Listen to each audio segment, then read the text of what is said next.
Officials from multiple law enforcement agencies in Dane County are coming together on a campaign to reduce impaired driving this holiday season. They're asking drivers to be responsible, especially this time of year. The Dane County Traffic Safety Commission features Wisconsin State Patrol, the Dane County Sheriff's Office, and multiple police departments. One man pleading with people as he remembers his 20-year-old son who was killed after being hit by a drunk driver near Sun Prairie.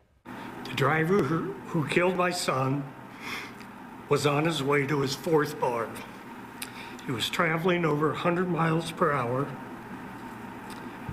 Investigation of the crash afterwards reported that his brakes were never engaged. He mentioned to the police that he thought he may have hit something. As part of the campaign, the county will have increased patrols as well as education efforts about the dangers of drunk driving. That campaign begins tomorrow and runs through January 1st. This also comes as a report found one Dane County agency issued 5 separate impaired driving citations in just one 90-minute period.